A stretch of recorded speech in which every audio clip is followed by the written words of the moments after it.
we'll learn more about the transform specifically to come. It's not exactly the same. It's a little bit different. All right. Thanks for charting through the cold weather to get here. I know the weather's terrible. All right. We are going to today. We're going to talk about transforms other than the Fourier series. Sort of to downplay the Fourier transform and Fourier series for the moment, and get you to think about, why is it special if there are so many other options out there? So we're not going to get to the why is it special part. We'll just talk about some other transforms first. We started last time. We said you could view Taylor, the Taylor series, as a transform. So that was one. And then we're going to talk today a little bit about this wavelet transform. And, of course, Fourier is another example that we've already discussed of a transform. And what we mean by transform is we might have a time domain representation of some signal, maybe a sequence of its values over time, or a formula that expresses its value as a function of time. And these transforms give us a different representation. The Taylor series gives us a sequence of coefficients that each multiply by a polynomial term, and you sum them and you get back your signal, right? So you turned your time domain representation into some sequence. Of course, the Taylor series then you can view as being useful for understanding local behavior at one point. Because that's where it is precise. If you stop the transform, with some finite number of terms, you have a good description of what it's doing around one point. All right. This can be useful for designing a system to operate around some point.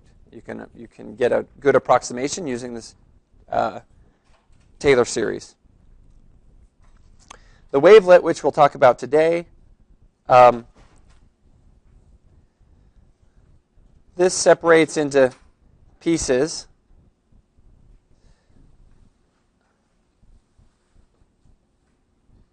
with varying location and width.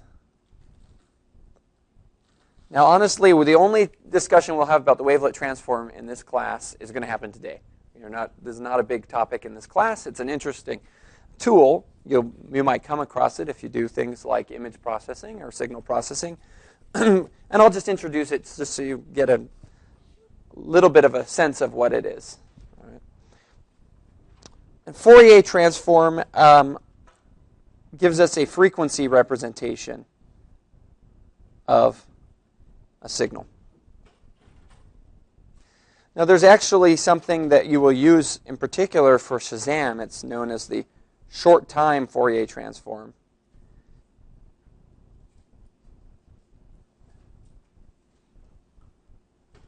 I'll probably discuss it a bit this week. And that allows you to represent a signal in sort of a combined time and frequency representation, which is actually going to be similar to what the intent of the wavelet transform is. So this short-time Fourier transform is going to be similar to the wavelet. All right, so let's get into understanding, at least on the surface level, what the wavelet transform is.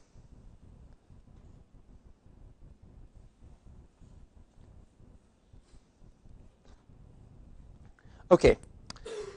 So one of the common uses of the wavelet transform is for image processing. And if you come across it there, you'll see, I think I've got it here. You'll see the wavelet transform represented this way. Okay. Now, this is an image. Think of an image as a signal with a two-dimensional domain. And what you see is that the transform coefficients here tell you how you would take this lower resolution image and refine it to make a high-resolution image. So the starting image was the size of this entire larger square here. All right, and the wavelet transform returns these coefficients which are represented themselves as an image. But you should think of each of these pixels as a wavelet transform coefficient. All right, that sort of gives the parts out here are giving the fine resolution corrections to this the image we see in this corner. All right. In fact, this is a wavelet transform that hasn't been completed. Only a few stages have been done, so we still have the image in a low resolution form right here. If you completed it, you would just keep going off into the corner. You'd keep making this smaller and getting three updates, three little correction terms that would tell you how you go from the low resolution to the high resolution. All right. So now I'm going to go through an example of the wavelet transform with a one-dimensional signal, not an image, but a one-dimensional signal. It'll be much easier.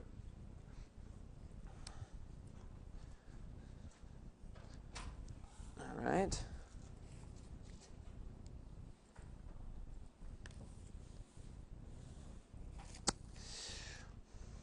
So the wavelet transform is actually a family of transforms. You start with a mother wavelet, and that defines the transform you're going to be doing.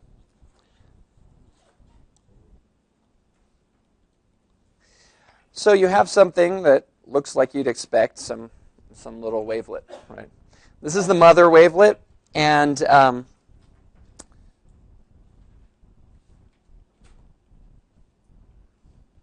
the different wavelet transforms are just defined by a mother wavelet.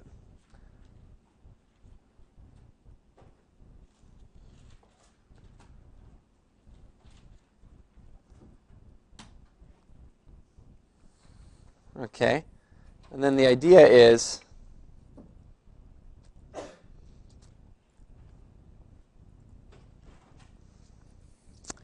that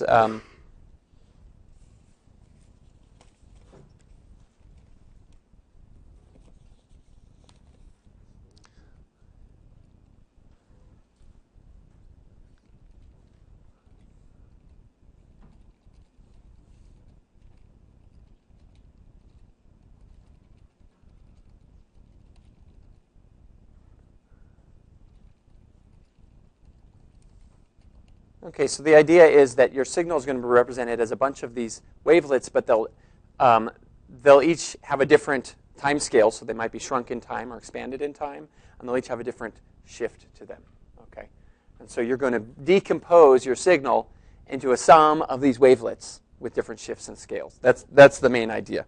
So I'll give a concrete wavelet example here. Next.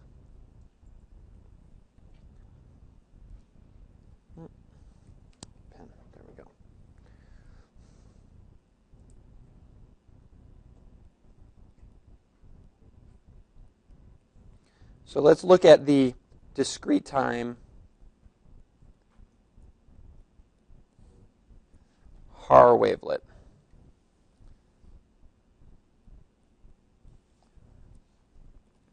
Now, here are the mother wavelet.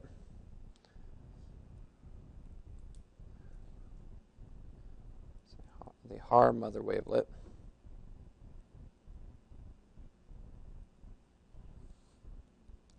Looks like this. Oops. Let's just look at signals of length 8. Okay, I'm going to take a very small example. So the mother wavelet looks something like this. Here's the values of it as a sequence.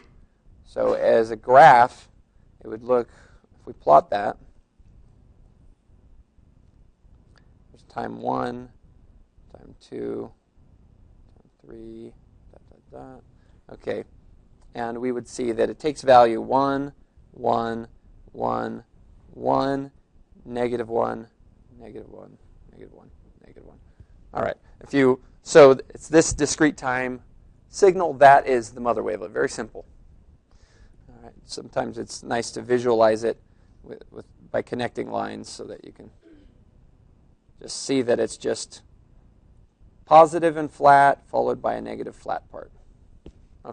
So that's the wavelet, and the idea is this. Now let's take an example of a signal of length 8 and how we would separate it into these wavelets. So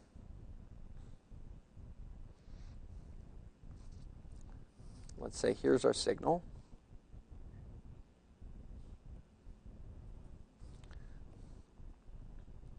One, 2, 5, 8, 8, 8, 8, 8. Okay, I'll plot this one as well.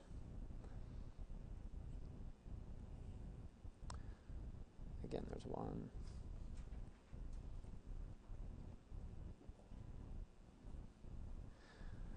Something like this.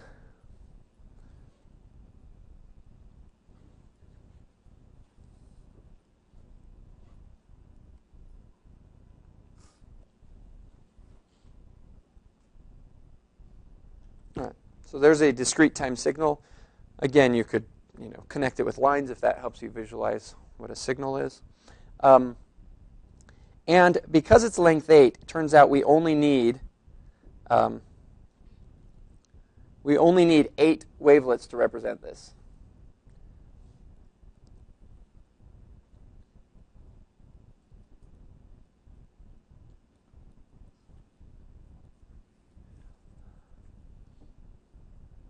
Okay, so here are the wavelets you get from the from that mother wavelet.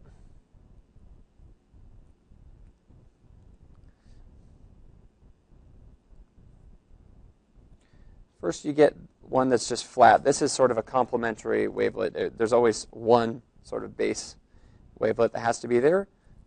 Then you get your mother wavelet.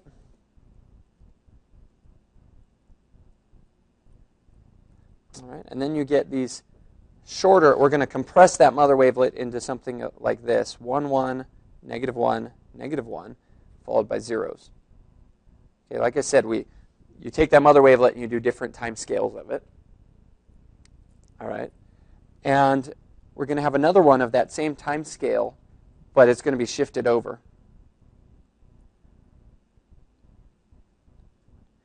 All right. So those are the only two of that time scale that we need. And then we're going to do even a shorter time scale. Now, if you're having trouble visualizing this, think of the graph that they would be. Let me write them, and then we'll talk about that.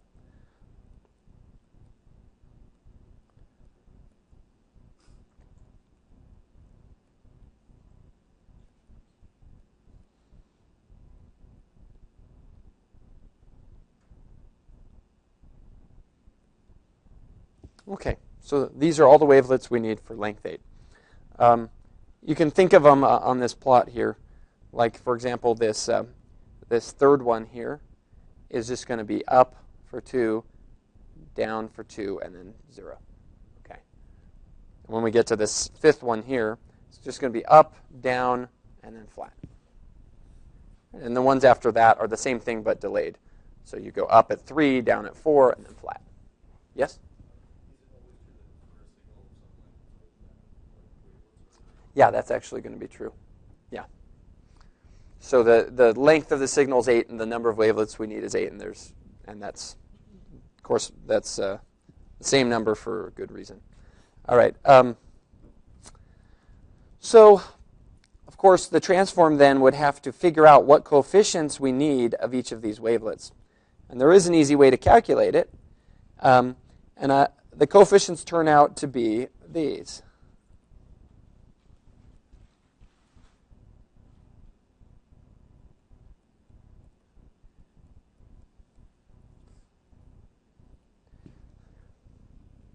Okay. Now, it turns out that this set of wavelets is orthogonal, and we'll get later in this lecture, we will talk about how linear transforms with orthogonal components are easy to compute. So, in fact, there's an easy way that you could, maybe some of you could figure out or see how I computed these coefficients, but I'm not going to go through it. I'm just going to verify that these coefficients work. All right, so what that means is, so to check, we should do the following. Let's check each value. We've got 8 values of the signal that we're claiming to reconstruct by adding together the coefficient times the wavelet for each wavelet. Okay. So we could check, for example, the first term of this signal. Well, we have 6 times 1 minus 2 times 1. All right, so that's 4. And then we have minus 2.5 times 1, so we're at 1.5. And then minus 0.5 times 1, so we're at 1.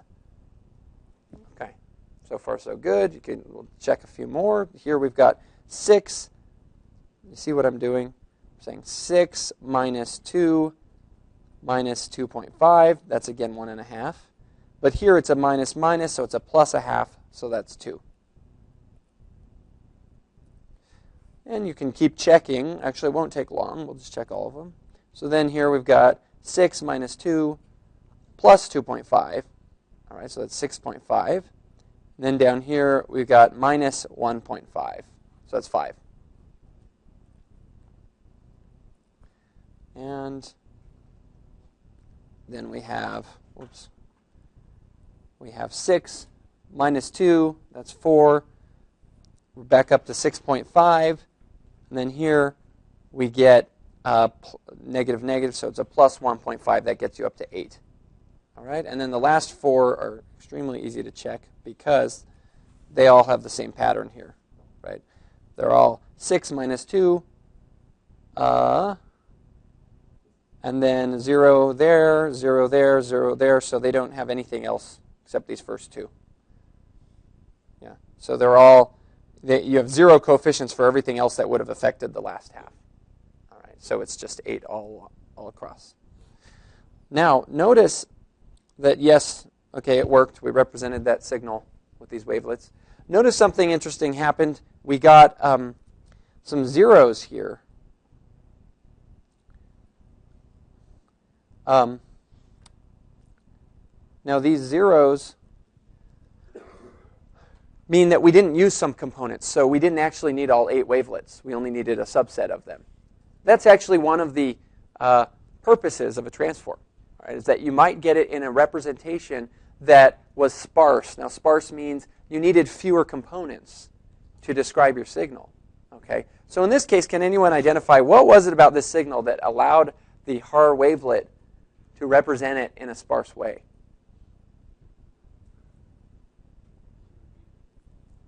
Yeah, go ahead.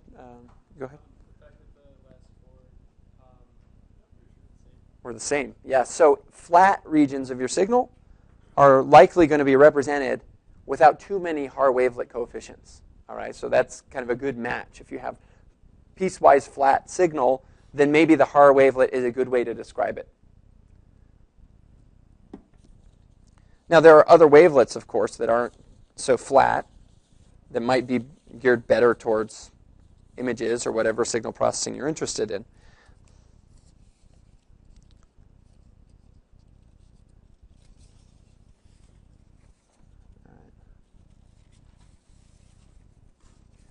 Now, all right. Let's talk for a second about the continuous time Haar wavelet, which is just what you would expect once you've seen the discrete time one. For the continuous time Haar wavelet, you would have a mother wavelet that it looks like something like this. Now it's a continuous time function. 0 here, 1, -1. Oh, I didn't draw that very symmetric. I'm going to try that again.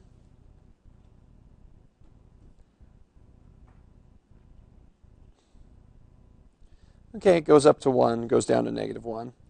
And from that, of course, you take different time scales of it to compose a smooth function. Now, unlike the discrete time transform, here you need an infinite number of them potentially to reconstruct a smooth a signal. So here's, try that one more time. Here's the axis of time. and let's say your signal is some smooth thing, all right, and you're representing it with Haar wavelets, well, if you were to take a sum of these mother wavelets with different time scales, and if you stop without going to infinity, at any point, you're going to have a piecewise flat approximation of your signal. So, for example, you'll have approximations that always look something like this. These are the approximations that the Haar wavelet gives. And of course, if you do that, if you keep refining it, you're going to get a better and better approximation, but it'll always have these flat regions. All right. But it'll converge to it as you add more and more of these wavelets. All right. Now here's an example of one use of the wavelet transform. Okay, so here, this is an image that, and these here are the Haar wavelet coefficients. All right, now, it's like the one I showed before, but you keep iterating forever. So the image keeps shrinking and goes off into this corner, and you keep getting these new coefficients at each time scale. Okay, think about these little dots. There's not really a good way to, if you can see, there's little purple dots here. The intensity of those dots is the number that corresponds to one of the wavelet coefficients. Okay, so this is just some collection of coefficients. It doesn't have to be meaningful to you to look at it. But these coefficients would allow you to get back that image. That's the point, right? By inverting this Haar wavelet transform. Now, I mentioned that one use of a transform is to represent it in a sparse way. And as you can see here, there's a lot of spaces that look roughly black. Black would mean the coefficient is 0. So maybe it's 0 or close to 0. In which case you could say, well, maybe I can throw away all the small coefficients and not change the image very much. And that's one approach to doing image compression.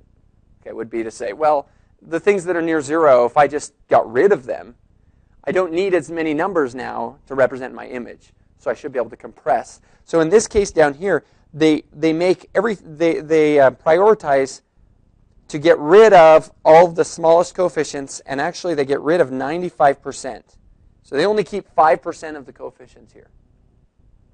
And when you reconstruct, of course, you get something that's not exactly what you started with. But at least you can see it's a cat, right? You've only kept 5% of the numbers of the coefficients, right? So, of course, you could play around, keep more coefficients, keep fewer. You could use a different wavelet transform. Maybe you can see what happens with this Haar wavelet transform. You get a bunch of little flat regions. You get these little rectangles. That's because those are what the Haar wavelets look like.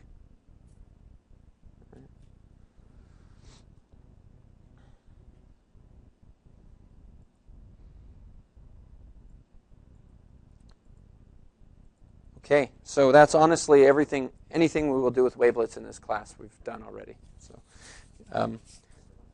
yes?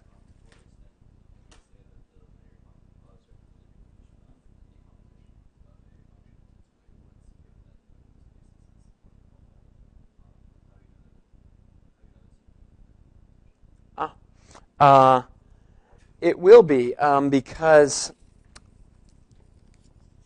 if the number of wavelets is equal to the dimension of your signal, all right, then you need linear independence in order to be able to represent any signal. And that linear independence is going to tell you that the decomposition is unique, actually. Yeah, good question. So it is a unique decomposition.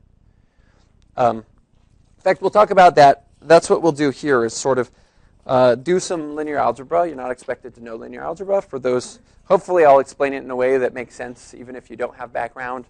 And for those that do, this will help the Fourier transform formula be a little bit more meaningful. Okay, because now we're going to go back to Fourier. Let me just mention before we move on that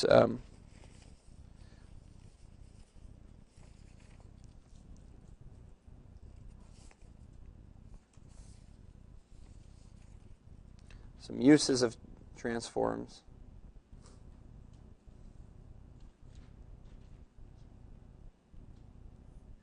And we just talked about compression. That's one use of them. Pattern recognition.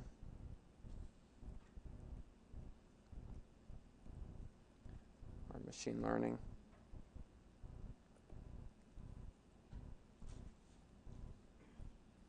Denoising, that means you have something that there's noise added to your signal. You'd rather get rid of the noise.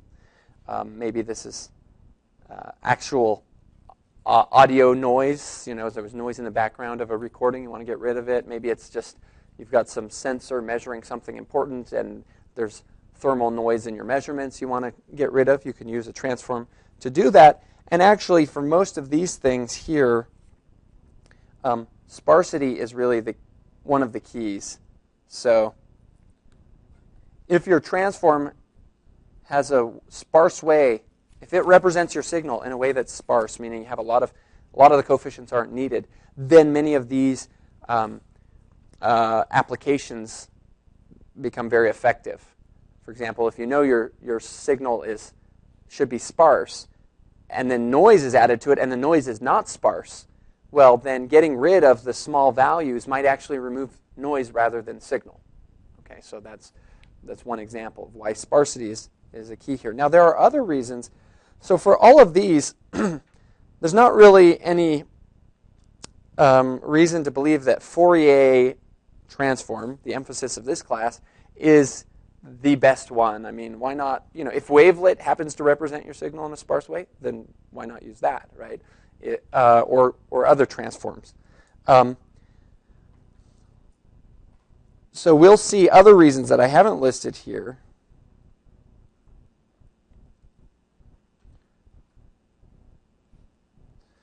Why Fourier is special.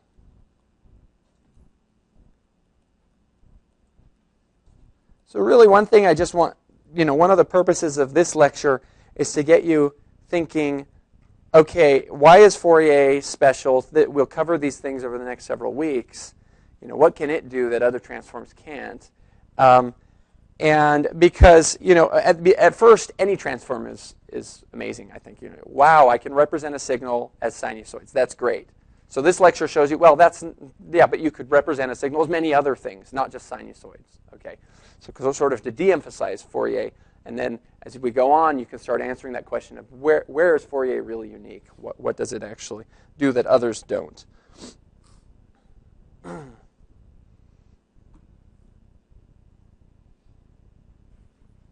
right.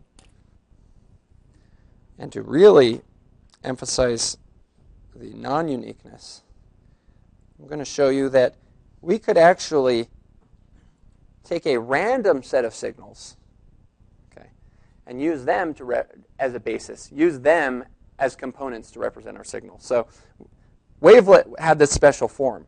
Now I'm going to do the same thing with this collection of signals. So imagine instead of our Fourier sinusoids or instead of our wavelets, we have this chaotic collection of signals. Each color is one signal, okay? And I just randomly generated these. And I'm going to use these added in the right ways to reconstruct a signal of interest. So here's our signal of interest. All right. So this is just a sequence of values. It's just, and I want to use this random collection of signals added together in the right way to reconstruct this.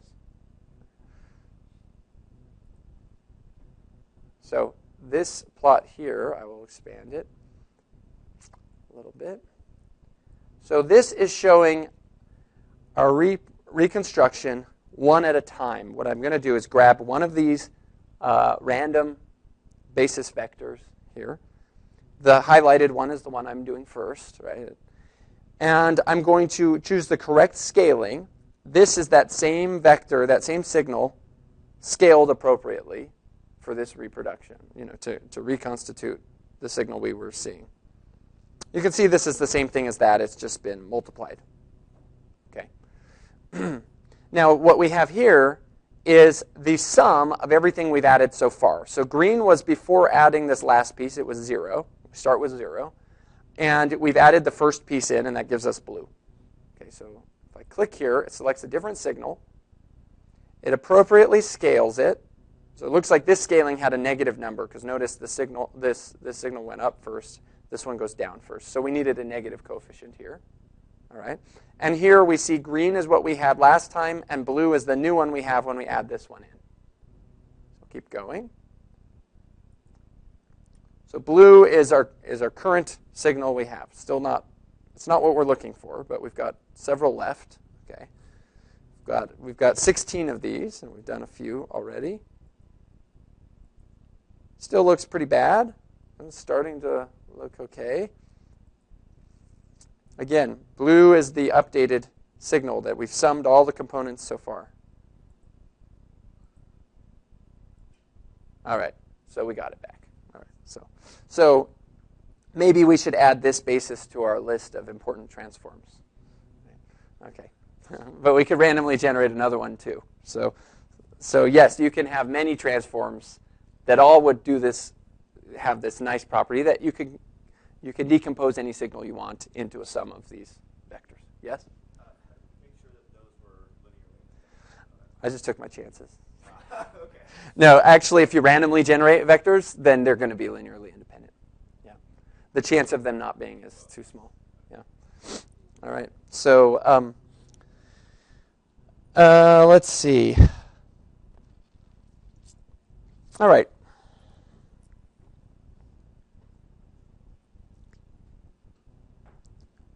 I'm going to now derive that formula for the Fourier series.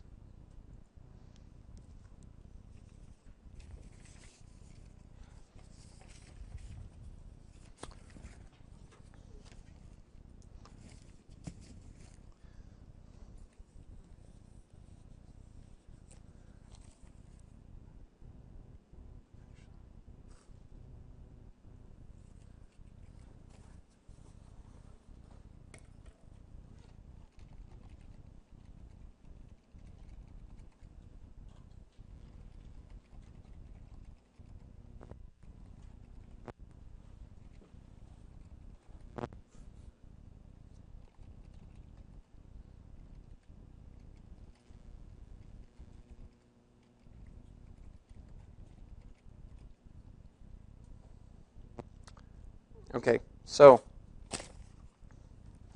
let pen go. If you look at what we were just doing in MATLAB, mathematically, it was just a matrix inverse.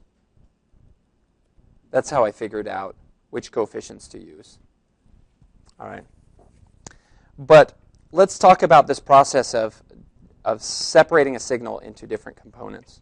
And it's best to think about this in 2 dimensions. So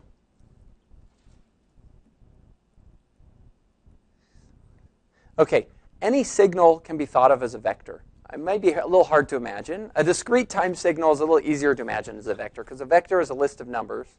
Discrete time signal is also a list of numbers. However, it's an infinitely long list of numbers. Okay, so it's like an infinite dimensional vector. It doesn't matter because our intuition about vectors is going to be good enough even if we think about a two-dimensional vector for the moment.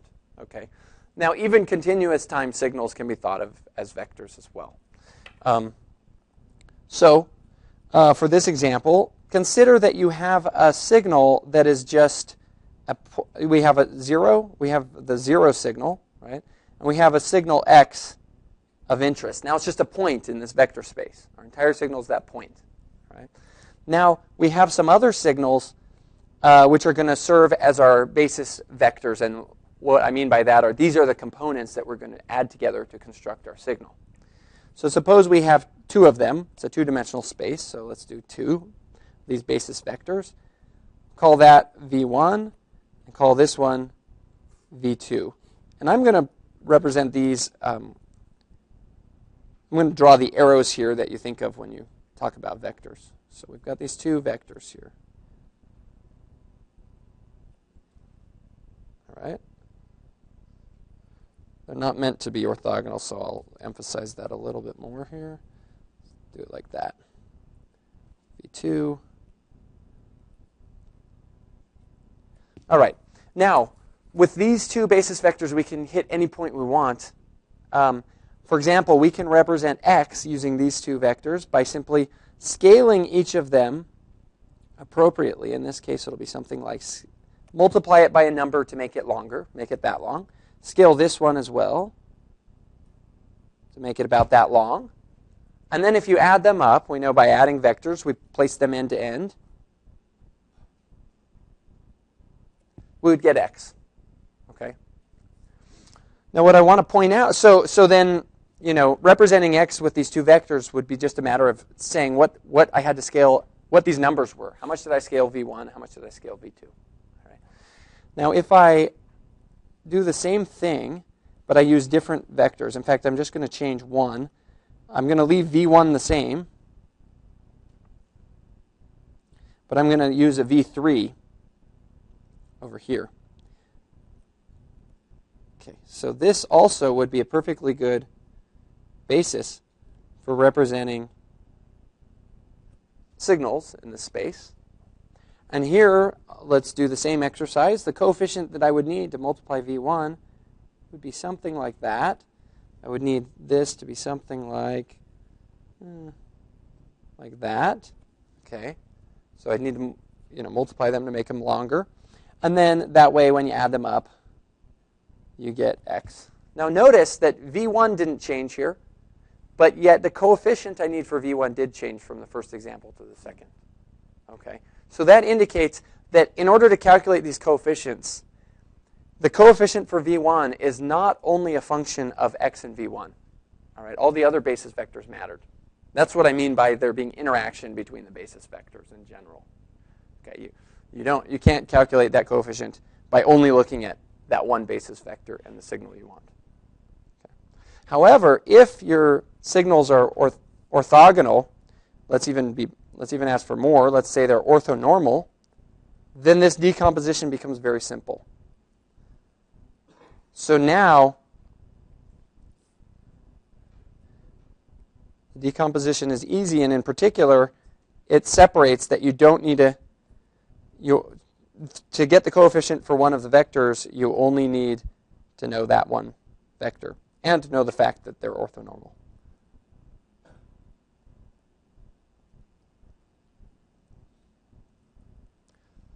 Okay, so here we'll derive very easily how you calculate the coefficients for an orthonormal set. So let's say xn equals some a1 v1n plus a2 v2n, and so forth, up to however much you want. We compactly represent that, sum over k, ak, vk, n. So suppose you have a decomposition of this form, and that the v's are orthonormal. All right? Well, let's say if these things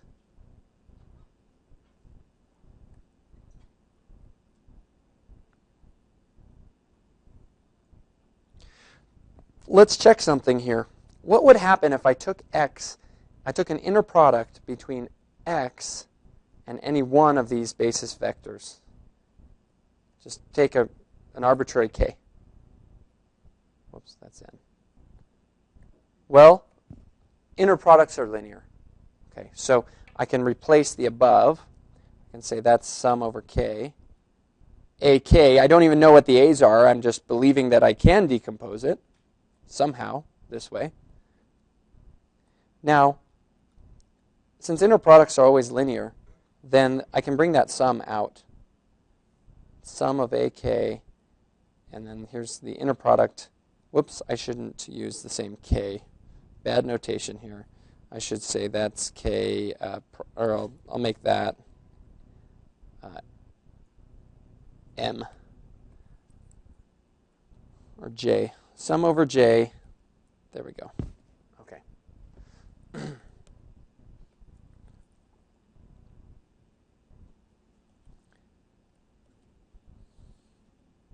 And boom, what do we know about orthonormal?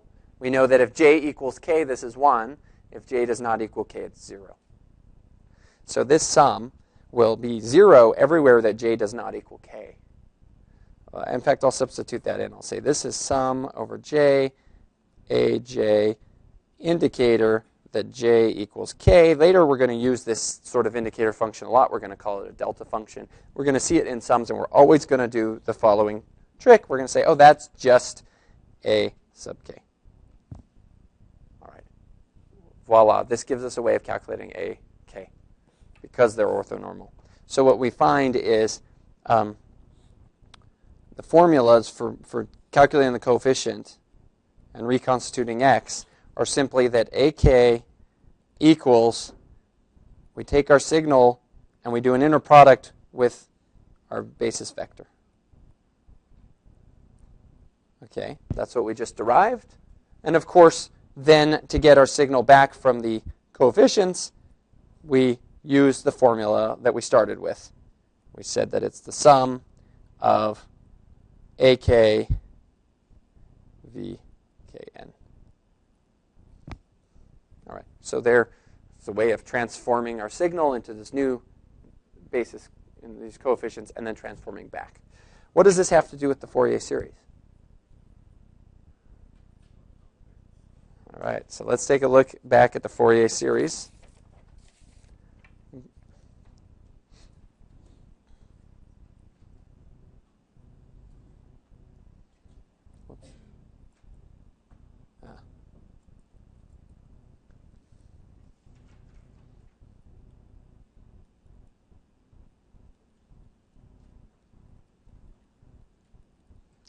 Start with continuous time. All right.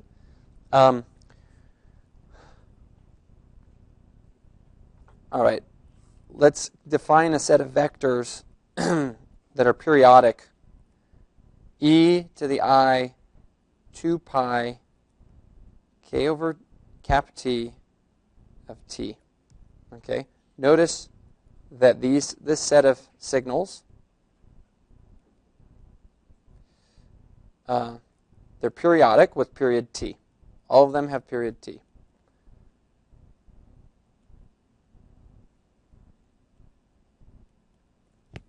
All right. So if we use the periodic inner product,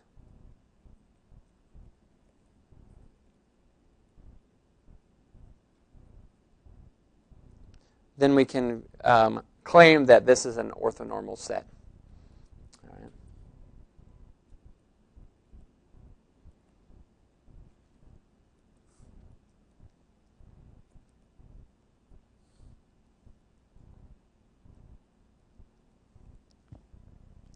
All right, that claim means that the inner product between Vk t and Vj of t, well, let's calculate it out and check that these are really orthonormal according to this periodic inner product. And we write out what it means. E to the I 2 pi k over t, t times the conjugate of the other one. Oh, this is j. J over t. Conjugate and integrate. The conjugate is just going to make the exponent negative because it was an imaginary exponent. So that equals 1 over t, integral 0 to t, e to the I 2 pi, and it's just going to be k minus j over t. Okay? And now we see that if that this equals, we should consider two different cases. If k equals j, then that exponent is 0. Then this is just the 1 over t integral of 1, right? The exponent is 0, so that equals 1. But if k does not equal j, then this integral is going to be, it's going to be the integral of e to the I 2 pi times some integer over t, over cap t. All right.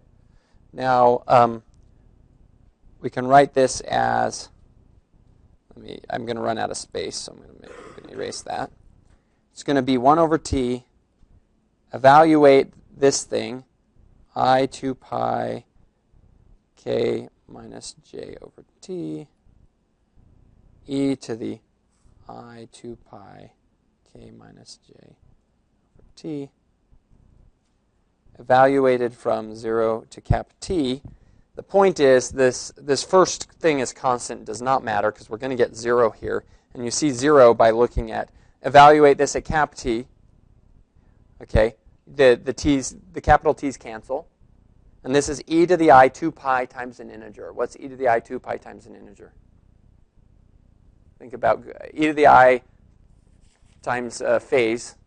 The phase is 2 pi times an integer, right? So it's going to get back around to where it started, no matter what that integer is. So e to the I 2 pi integer is 1. Yeah, it's the same for all integers. So it's 1. So 0 is an integer too, so it's 1 minus 1, okay?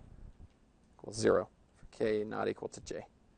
All right, that's what we wanted for orthonormal. Great. So they're orthonormal, so that means, and let's also check same type of claim for discrete time. Let's do a discrete time claim.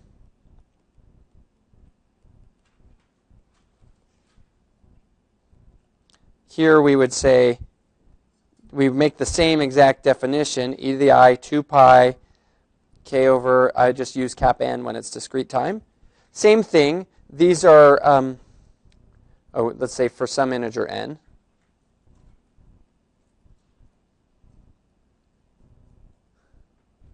We have the same observations, they're periodic, they all have period n, okay? And this set of vk n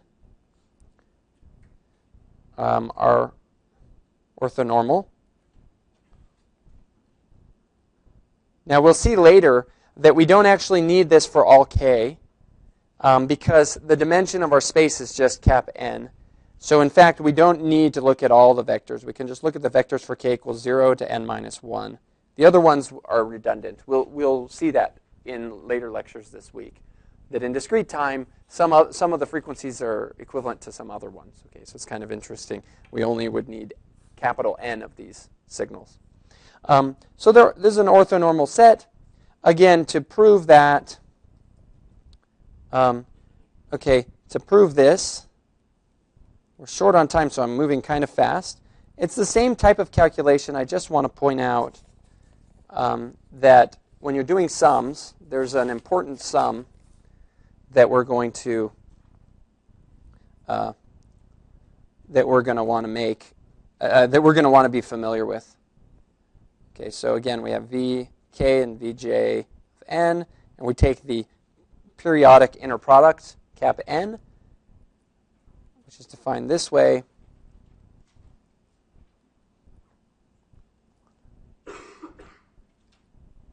And for the same reason, we'll get k minus j over n. And just as before, we would actually separate this in the case where k equals j and k does not equal j. But notice that you can think of this as a number to the nth power.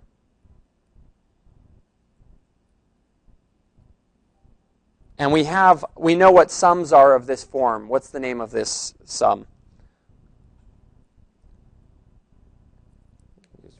Someone said it. Geometric.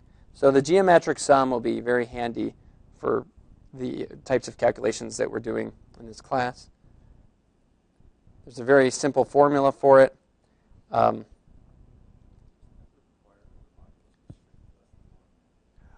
If we went to infinity, it would. So the question was, does this here have to be less than 1 in absolute value? If we sum to infinity, then yes, that would to converge. If we're not summing to infinity, there's a formula for finite sums here. You can use it no matter what the base is. Okay, so let me mention one more thing. Let's just tie this together. In fact, I will write the geometric series in the notes and put it for the online version so you have it. That means that if it's orthonormal, then we can decompose x of t into, so let's say we want to represent it as a sum of these basis vectors, ak, vk of t. And we just defined the vk's above. Okay? Well, because they're orthonormal, that means the ak's should equal the inner product between x of t and vk of t. Okay? The periodic inner product. Well, what is that? That equals, by definition, 1 over t, integral from 0 to t, of x of t and the conjugate of vk of t. So the conjugate's going to, so vk of t was I2 pi k over cap t, t. And the conjugate is going to make that negative. Does this make anyone happy? What do we see here? This is, if you look through your notes, this is the synthesis equation for the Fourier series, continuous time Fourier series, and this is the analysis equation. Okay, you could do the same thing for discrete time to get the synthesis and analysis equation. So it's not a mystery anymore. Because they're orthonormal, we get such a simple form. You might have wondered, why is it such a simple? Remember, the forward Fourier series and the backward Fourier series look almost the same, right? They both have this exponential, just one of them is negative. You might say, why are they almost so similar? Well, this is why. Because it's an orthonormal set. So to calculate the coefficients, all you have to do is do an inner product with the vector. Of course, when you do an inner product with the vector, you get a conjugate, and that's why it's negative.